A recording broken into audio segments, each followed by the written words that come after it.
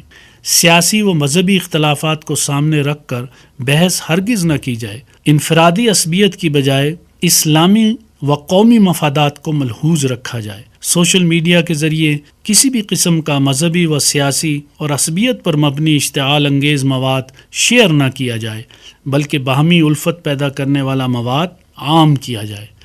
دعا ہے کہ اللہ تعالی ہمیں شدت پسندی سے محفوظ رکھے اور راہ اعتدال پر چلنے کی توفیق عطا فرمائے۔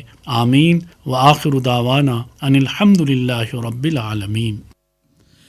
روشنی اعلیٰ اخلاقی قدروں پر مبنی سلسلہ سن رہے تھے سامعین، جس میں آج ہم نے قاری شاہد اسلام بٹ کی گفتگو سنی۔ یہ فیضان محمد کم نہیں ہے، یہ فیضان محمد کم نہیں ہے، مجھے دنیا کا کوئی غم نہیں ہے، یہ فیضان محمد کم نہیں ہے، یہ فیضان محمد کم نہیں ہے، حدیث سرور دی کے مقابل، حدیث سرور دی کے مقابل کسی کا بھی سخن محکم نہیں ہے، یہ فیضان محمد کم نہیں ہے، یہ فیضان محمد کم نہیں ہے، خدا کے بعد فخر انبیاء سے، خدا کے بعد فخر انبیاء سے کوئی بھی اکرم و اعظم نہیں ہے، فیضان محمد کم نہیں ہے، یہ فیضان محمد کم نہیں ہے، رسائی کبریا تک غیر ممکن، رسائی کبریا تک غیر ممکن، جو رشتہ ان سے مستحکم نہیں ہے، یہ فیضان محمد کم نہیں ہے، یہ فیضان محمد کم نہیں ہے، بجز خاک مدینہ زخم دل کا، بجز خاک مدینہ زخم دل کا، جہاں بھر میں کہیں مرہم نہیں ہے، یہ فیضان محمد کم نہیں ہے، یہ فیضان محمد کم نہیں ہے، یہ فیضان محمد کم نہیں ہے۔ نعت رسول مقبول صلی اللہ علیہ وآلہ وسلم سامعین ابھی ہم سننے کی سعادت حاصل کر رہے تھے۔ گلہائے عقیدت پیش کر رہے تھے محمود قادری اور ہم نوا۔ یہ نعتیہ کلام عابد نظامی کا تھا۔ آپ نے پوچھا ہے، آئیے سامعین سلسلہ سنتے ہیں جس میں آپ کے دینی و سماجی مسائل کے حوالے سے پوچھے گئے سوالات کے جوابات قرآن و سنت کی روشنی میں دے رہے ہیں مولانا ابراہیم خلیل فضلی۔ بسم اللہ الرحمن الرحیم، الحمد للہ رب العالمین، والصلاة والسلام علی اشرف الانبیاء والمرسلین وعلی آلہ واصحابہ اجمعین ومن استنى بسنته واهتدى بهديه الى یوم الدین، اما بعد۔ یہ خط ہمیں لکھا ہے منڈی بہاؤدین سے جناب مبشر صاحب نے۔ آپ نے پوچھا ہے کہ ایک قبیلہ کا آدمی کیا دوسرے قبیلے میں نکاح کر سکتا ہے؟ یعنی ایک قوم کا کوئی فرد، کوئی لڑکا کسی دوسری قوم کی یا دوسرے قبیلے کی لڑکی سے کیا شادی کر سکتا ہے؟ شریعت میں اس کے متعلق کیا احکامات ہے؟ ضرور رہنمائی کیجیے۔ اسلامی معاشرے کی سب سے پہلی اور اہم خصوصیت بلکہ اس کی بنیاد ہی انسانی مساوات پر ہے۔ سب انسان ایک نسل سے ہیں اور پوری انسانیت حضرت آدم علیہ السلام کی اولاد ہے۔ رنگ و زبان، قبیلہ، برادری، علاقہ وغیرہ انسان کی شناخت اور باہمی تعارف کا ذریعہ تو ہیں، لیکن ان کے بنیاد پر تعصب یا تفریق، تفوق یا تحقیر روا نہیں رکھا جا سکتا، بلکہ ان تمام بنیادوں پر امتیاز اور اونچ نیچ کا خیال کر کے کسی کا اپنے کو برتر اور کسی کو کمتر خیال کرنا غلط اور اسلام کے روح سے گناہ ہے۔ اس لیے کہ دین حنیف کی تو یہ تعلیم ہے کہ یا ایھا الناس اتقوا ربکم الذی خلقکم من نفس واحدۃ وخلق منها زوجها وبث منهما رجالا کثیرا ونساء، کہ لوگو اپنے پروردگار کا تقوی اختیار کرو، وہی جس نے تم کو ایک جان سے پیدا کیا، اسی سے اس کا جوڑا پیدا کیا، پھر ان دونوں کی نسل سے مردوں اور عورتوں کی بڑی تعداد دنیا میں پھیلا دی۔ اور رسول اکرم صلی اللہ علیہ وسلم نے حجۃ الوداع کے موقع پر عرفات اور منا میں بار بار یہ کلمات آپ نے ارشاد فرمائے کہ لا فضل لعربی علی عجمی ولا لابیض علی اسود الا بالتقوی، کہ عربی کو عجمی پر، عجمی کو عربی پر، سفید کو سیاہ پر اور سیاہ کو سفید پر کسی کو فضیلت اور برتری حاصل نہیں مگر بوجہ تقوی اور پرہیزگاری کے۔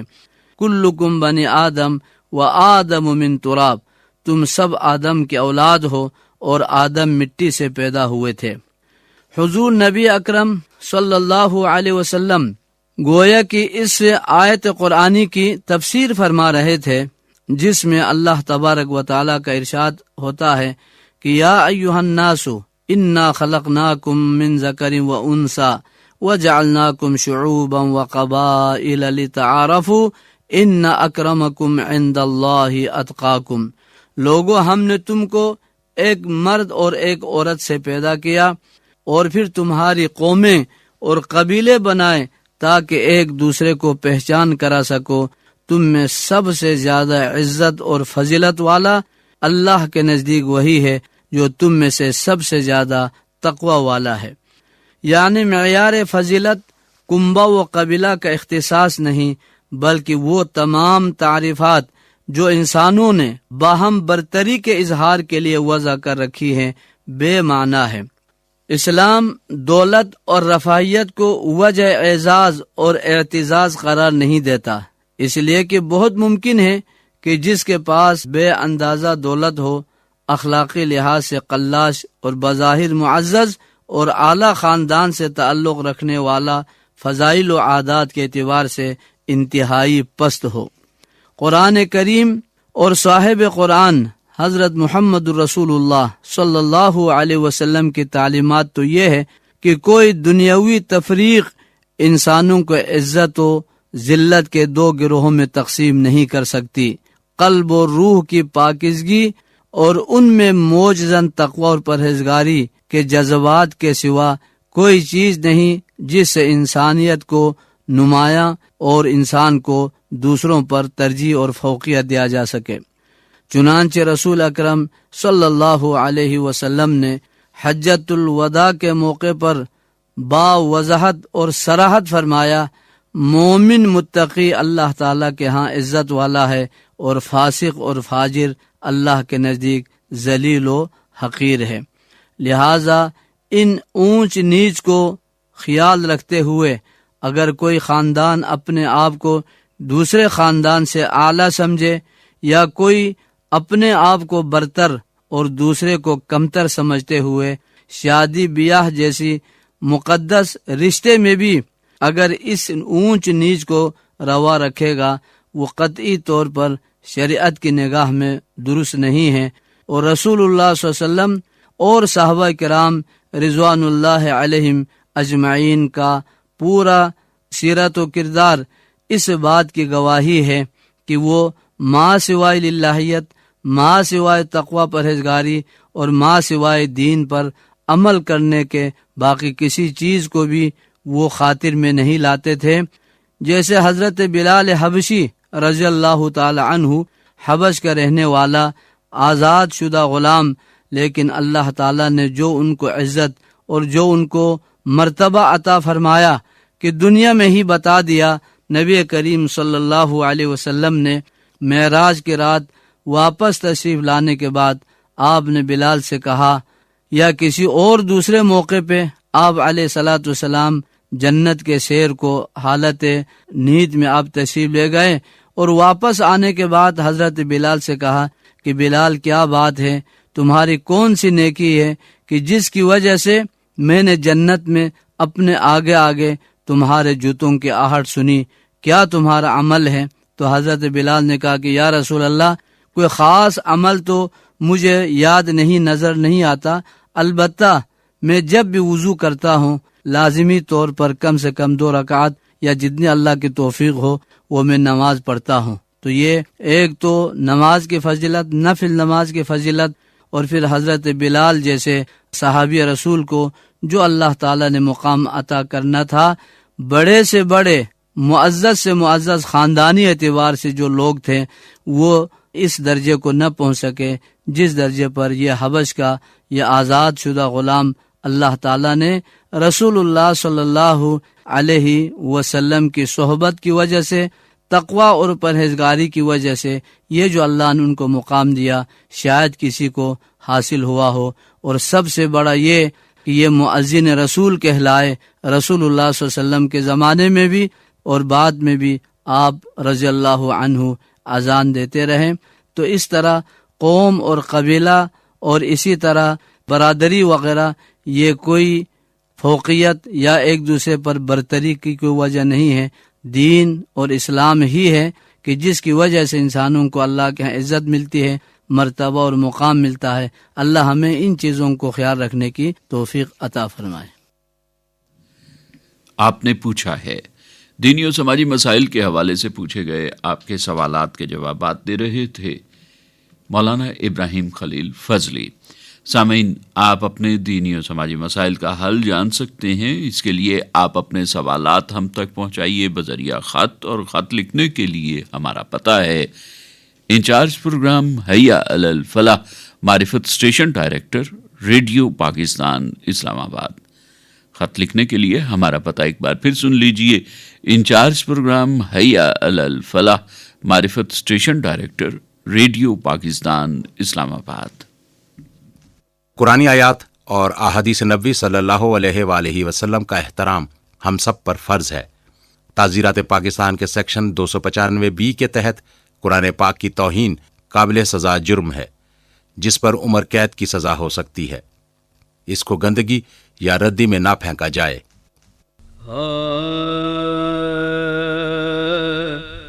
زمین محترم ہے، آسمان محترم ہے، زمین محترم، آسمان محترم ہے، مدینے کا سارا جہاں محترم ہے،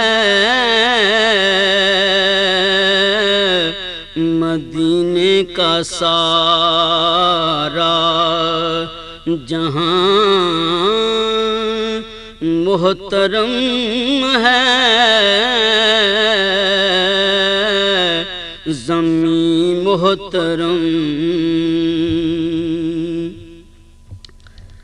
تیرا نام بھی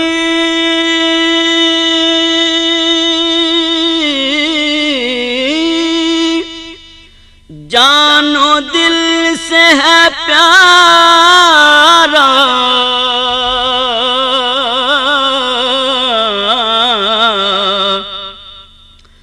تیرا نام بھی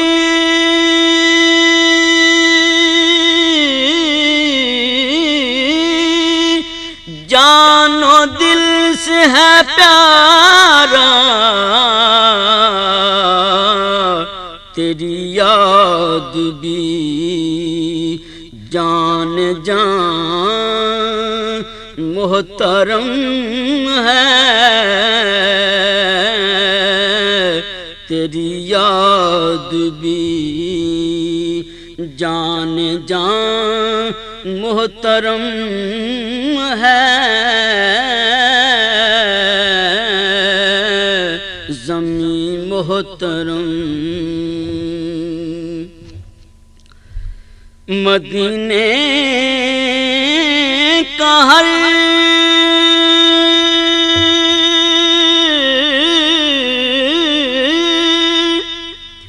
قافلہ ہے مکرم،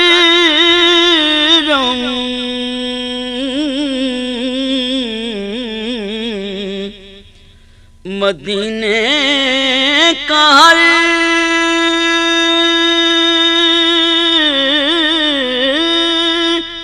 قافلہ ہے مکرم،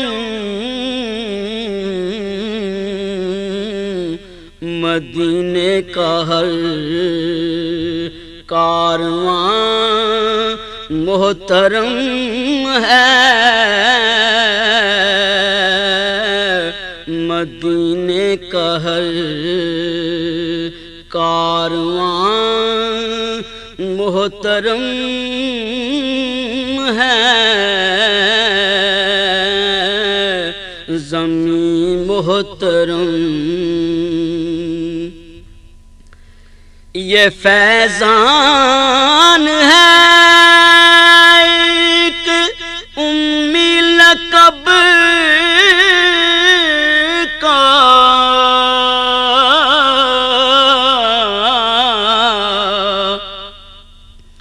یہ فیضان ہے ایک امی لقب کا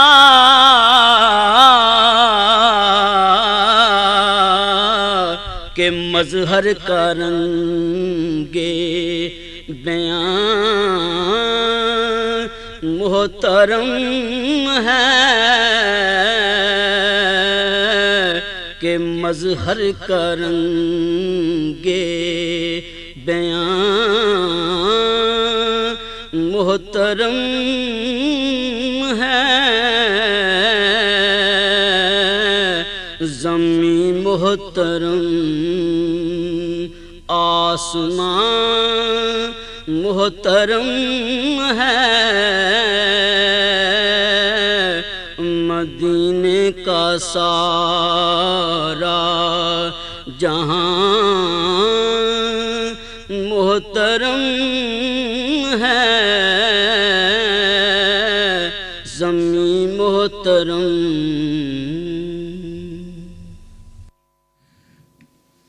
ہدیہ نعت بحضور سرور کائنات صلی اللہ علیہ وآلہ وسلم پیش کرنے کی سعادت حاصل کر رہے تھے محمد نذیر سیالوی. یہ نعتیہ کلام حافظ مظہر الدین کا تھا. قرآنی آیات اور احادیث نبوی صلی اللہ علیہ وآلہ وسلم کا احترام ہم سب پر فرض ہے. تعزیرات پاکستان کے سیکشن 295B کے تحت قرآن پاک کی توہین قابل سزا جرم ہے جس پر عمر قید کی سزا ہو سکتی ہے. اس کو گندگی یا ردی میں نہ پھینکا جائے. دینی تعلیمات پر مبنی پروگرام حیا علی الفلاح سامعین آپ سن رہے ہیں. قرآن حکیم اور ہماری زندگی. آئیے سامعین سلسلہ سنتے ہیں جس میں آج ہم سورہ انعام کی آیات مبارکہ 106 اور 107 میں بیان مضامین کے حوالے سے گفتگو سنتے ہیں. مقرر ہیں قاری ارشد یامین. نحمدہ و نصلی علی رسولہ الکریم. اما بعد فاعوذ باللہ من الشیطان الرجیم. بسم اللہ الرحمن الرحیم.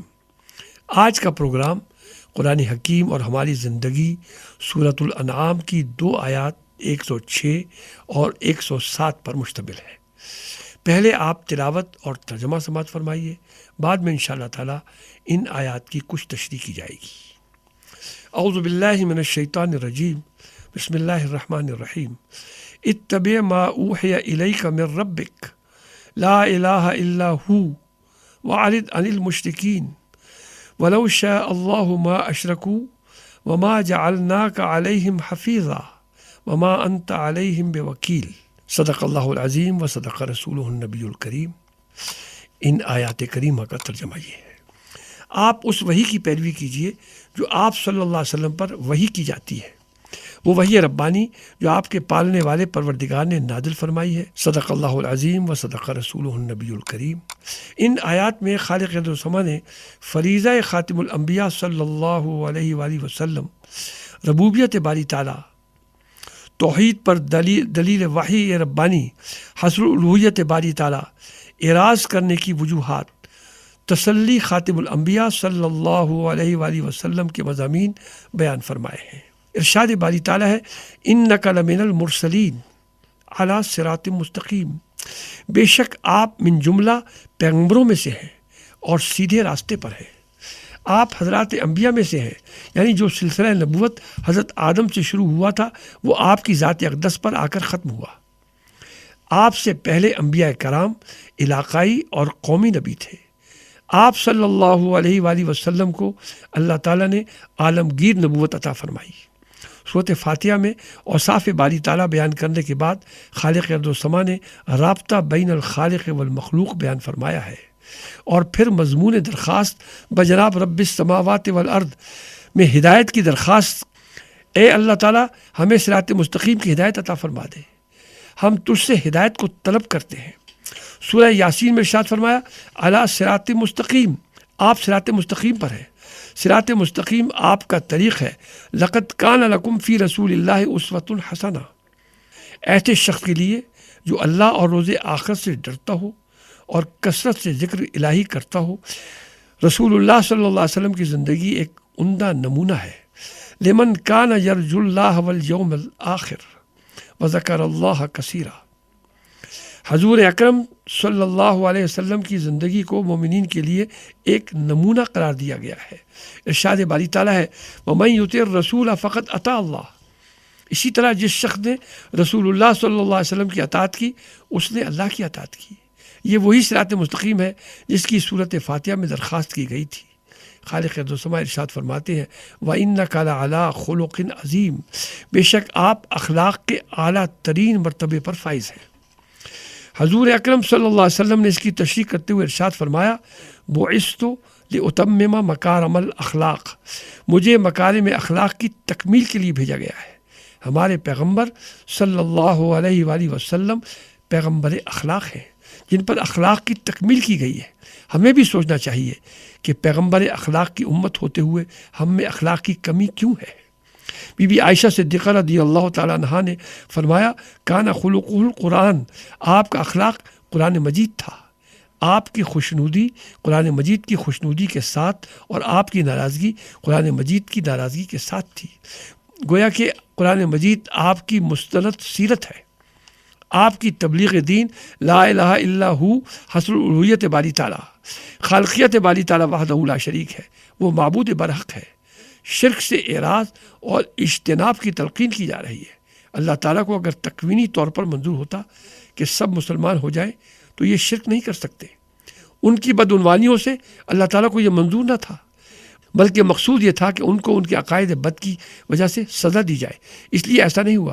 حضور اکرم صلی اللہ علیہ وسلم کو تسلی دی جا رہی ہے کہ آپ ان کی فکر میں نہ پڑیے، آپ کو نہ تو ان کے اعمال کا نگران بنایا گیا ہے اور نہ ہی آپ ان کے اعمال کی وجہ سے انہیں عذاب پہنچانے کے مختار ہیں، اس لیے آپ کو کوئی تشویش نہیں ہونی چاہیے۔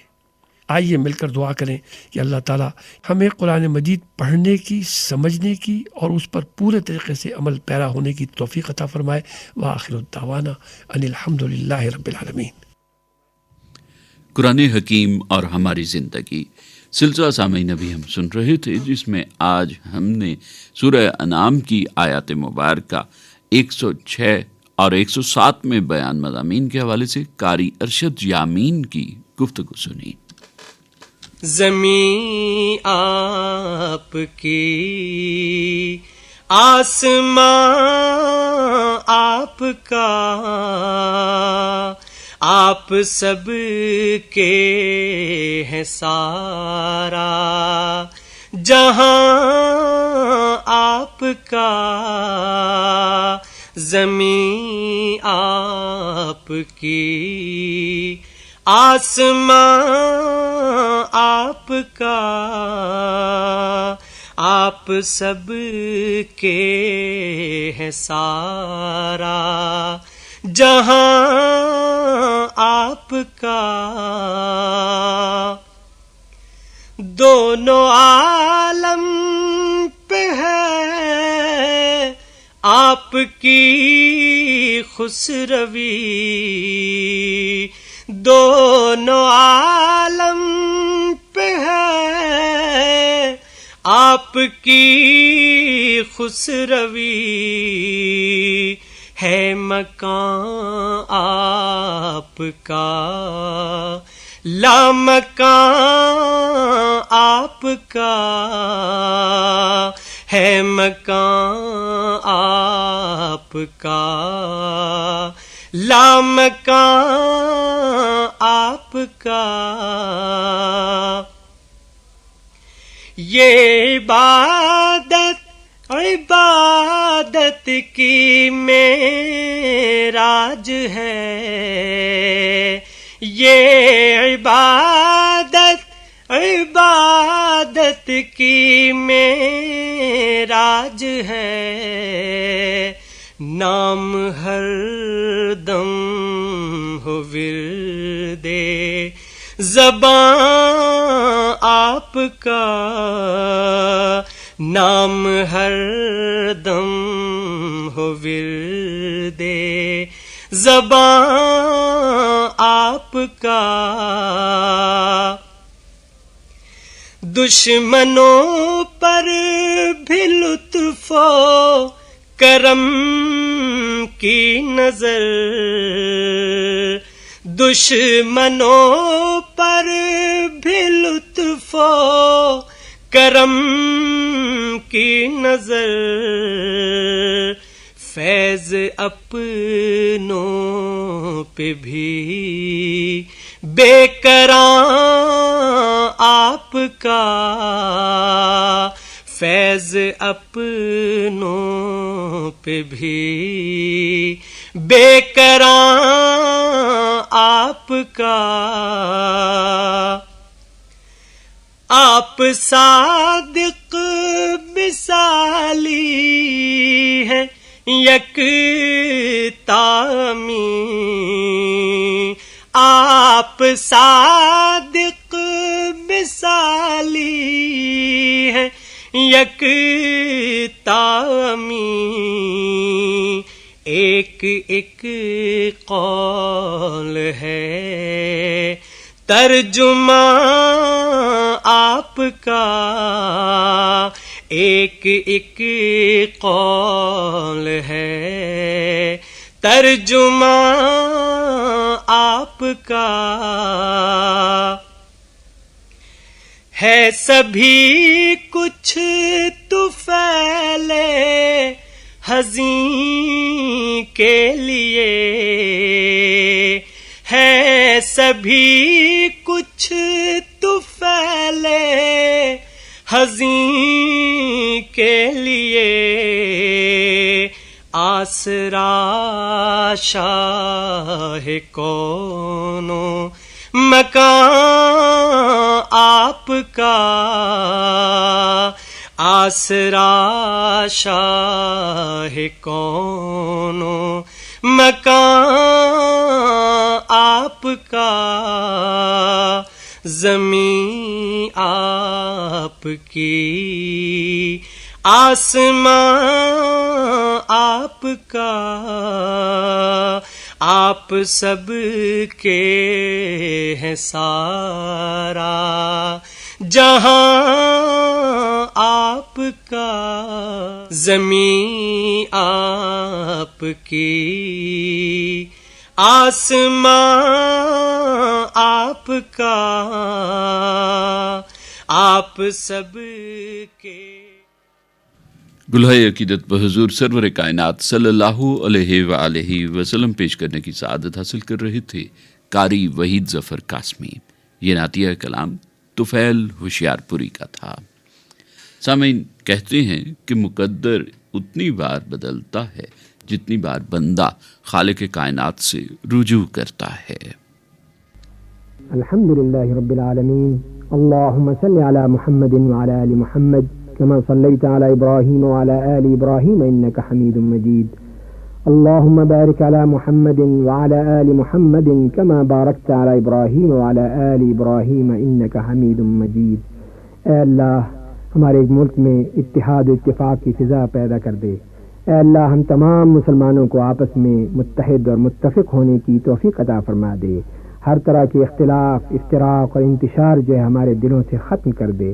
ہم آپس میں بھائی بھائی بن کر رہیں، کسی کو کوئی تکلیف نہ پہنچائیں، کسی کی دل آزاری نہ کریں، کسی کو دکھ نہ دیں۔ ہم سب بھائی بھائی ایک دوسرے سے محبت کریں تو ہم نے یہ اتفاق کی، محبت کی، اخوت کی فضا پیدا کر دے۔ اے اللہ، ہم صحیح معنی میں ہمیں مسلمان بنا دے کہ ہم مسلمان بھائی بن جائیں۔ اے اللہ، جو ہماری تکالیف ہیں، پریشانیاں ہیں، مصیبتیں ہیں، ان کو رفع کر دے، ان کو دور کر دے۔ اے اللہ جو بے روزگار ہیں ان کو روزگار عطا فرما دے کہ وہ صحیح معنی میں حلال کمائی کے ذریعے سے اپنے اور اپنے بچوں کی پوری طرح ضرورت پوری کر سکیں، ان کی کفالت کر سکیں۔ اے اللہ جو مصیبتوں میں مبتلا ہیں ان کے اوپر کہیں قرض کا بوجھ لدا ہوا ہے یا کسی اور قسم کی مصیبت میں لگے ہیں، اے اللہ ان کی مصیبتوں سے نجات دلا دے، آمین ثم آمین۔